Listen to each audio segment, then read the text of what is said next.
Hey, so this one is for my married couples, or, even if you're planning to get married or even thinking about marriage. Let's talk about how marriage doesn't fix emotional immaturity, right?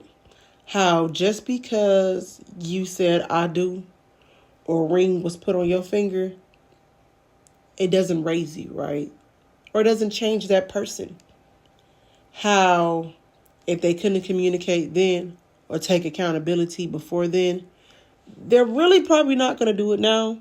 No matter how bad you pray about it, talk about it, rack your brain about it, hoping that if you just constantly, beat this into their head, they'll get it. Or, they'll regulate the emotions and figure it out.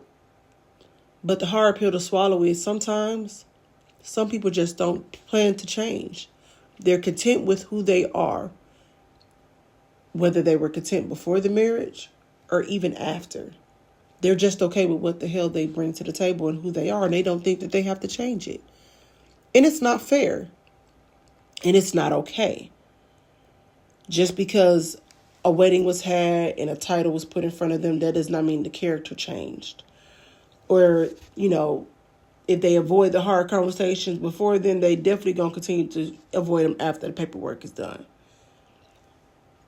It's sad to say that emotional maturity looks more like self-awareness and apologies without an ego and growth without being forced to do that growth. But for some people, they just refuse to grow. They refuse to want to change. They refuse to accept the accountability of their problems in the relationship. And they refuse to look themselves in the mirror and be like, hey, I need to fix this shit. And sometimes we have to be honest. Some people do a whole, 180 after they said I do. And then you're looking like, who the hell is this that I married? Because that's not who you were beforehand. So who are you now? And that's another big issue.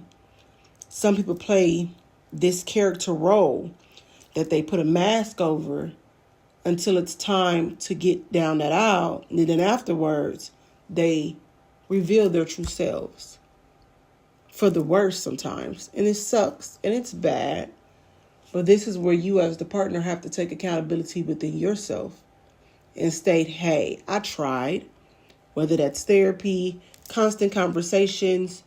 You tried. Whatever that looks like to you. You tried. Now, where do you draw the line for yourself?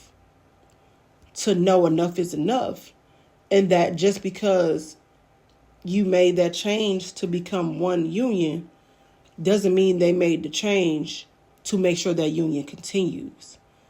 And sometimes we have to accept the fact that some people don't really want that shit. They okay with who they are. And you either gonna take it or get the hell on. And where do you make the decision to get your ass up and get the hell on for the better? Because you deserve to be loved however that looks to you. Whatever that looks like to you and whatever that feels like to you. You deserve that. And you shouldn't have to just accept whatever just to have it.